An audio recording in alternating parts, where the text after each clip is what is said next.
Assalamualaikum warahmatullahi wabarakatuh. Salam sejahtera buat kita sekalian. Pada video kali ini saya akan berbagi informasi cara pengisian buku tanah di desa. Mari kita simak video ini sampai tuntas agar kita dapat memahami seperti apa dan bagaimana pengisian format buku tanah di desa. Nah, kita langsung saja pada format pengisian. Nah, seperti ini buku tanah di desa. Nah, saya akan jelaskan satu persatu terkait dengan format pengisian terkait dengan tanah di desa. Nah, ini sekiranya kolom nomor 1 jelas diisi dengan nomor secara berurut sesuai dengan jumlah tanah di desa. Kemudian kolom nomor 2 ini diisi dengan nama pemilik atau pemegang hak atas tanah. Contoh tanah bengkok. Kemudian jumlah ini diisi dengan luas tanah dalam meter persegi. Contoh 20. Kemudian status hak tanah, apakah dia sudah bersertifikat atau belum bersertifikat.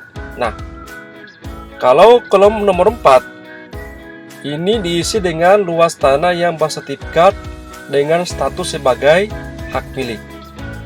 Kemudian kolom nomor 5 diisi dengan luas tanah yang bersertifikat dengan status sebagai hak guna bangunan. Kemudian kolom nomor 6 diisi dengan luas tanah yang bersertifikat dengan status sebagai hak pakai. Kemudian kolom nomor 7 diisi dengan luas tanah yang bersertifikat dengan status sebagai hak guna usaha. Kemudian kolom nomor 8 diisi dengan luas tanah yang bersertifikat dengan status sebagai hak pengelolaan. Nah, kemudian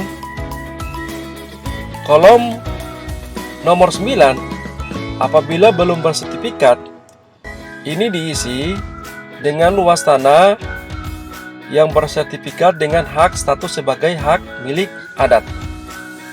Kemudian kolom nomor 10 ini diisi dengan luas tanah yang bersertifikat dengan status sebagai hak perponding Indonesia atau milik pribumi. Kemudian kolom nomor 11 diisi dengan luas tanah yang bersertifikat dengan status sebagai tanah negara.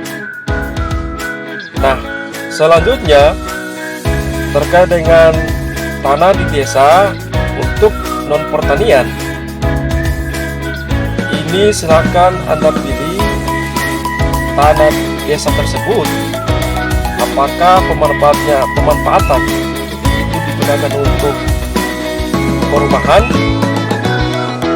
atau perdagangan atau perkantoran atau industri atau untuk fasilitas umum.